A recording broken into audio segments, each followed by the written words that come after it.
program at ang interest rate is 8% for 40-ish buyers. Grabe!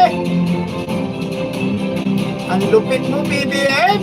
Building on the success of our Zero Backlog program, we've simplified the application process for the 40-ish program, eliminating unnecessary steps Gaganda ng and requirements to oo. empower beneficiaries to engage with developers, key shelter agencies for faster home ownership. At ito rin ang binilin sa ng ating mahal na Pangulong Ferdinand Marcos Jr. Pagdating po sa corruption, kilala niyo ako, nakatrabaho niyo po ako. Zero tolerance po tayo sa corruption. The Department of Human Settlements and Urban Development and its attached agencies, Pag-ibig Fund, Social Housing Finance Corporation, Ito mga kababayan, alam nyo, ang daming matutulungan ito ng mga Pilipino, lalong-lalo na yung mga kababayan nating minimum na nagtatrabaho. Marami pong mga kababayan natin na makakaabil nito, no? Kasi pwede na tayong kumuha kung minimum wage ka lang, no? Nagtatrabaho ka isang minimum wage lang, makakakuha na kayo ng pabahay ni Pangulong Bongbong Marcos, mga kababayan. Hindi lang yon, mga kababayan, napakababa po ng monthly nito sigurado, no? I think nasa 1,000 plus lang yan, no? Depende yan, no?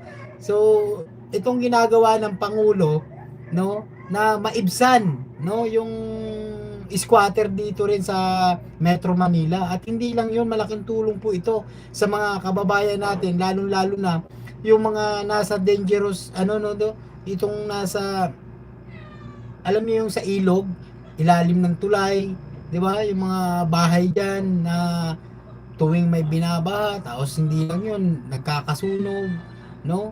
Marami pong mga Pilipino ang matutuwa at iiyak na naman sa ating Pangulong Bongbong Marcos nang dahil sa ginawa na makasaysayan na naman ng Marcos. Nako po mga kababayan ko, eto pakinggan natin mga kababayan. Kikilabutan kayo rito. Housing Authority, National Like at share ng live natin mga kababayan, and the Human Settlements Adjudication Commission are united.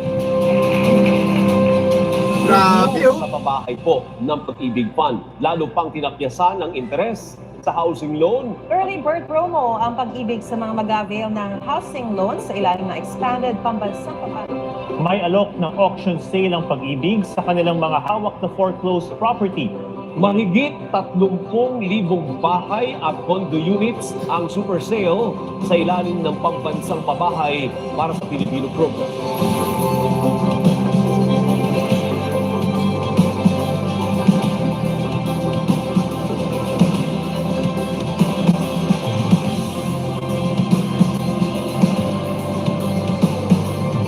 Ganda. Sa 7 years na po kami mag-asawa.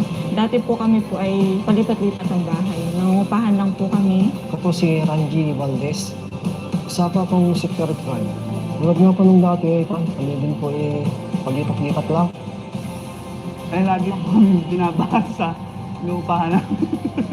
Bulutang yung mga gamit. Pagka bumabaha. Sobrang hirap yung pinagdaan niya. Tapos, yun nga, nawalan siya ng work. Tapos, nag-rent pa kami ng bahay. Yun po, naisipan namin na kumuha ng sariling bahay para naman po kahit pa paano magkaroon kami ng privacy bilang pamilya. Maganda pang pag-ibig dahil ang bahay po sa karidad yan. Malang araw yun, may bahay ka na po. Tsaka naniniwala po kami talaga na kung para sa amin po, para sa amin. Ayun, binigay naman. Marami na naman pag-iiyakan na mga kritiko ni BBM. Ayan na, may nag-iiyakan na sa comment section.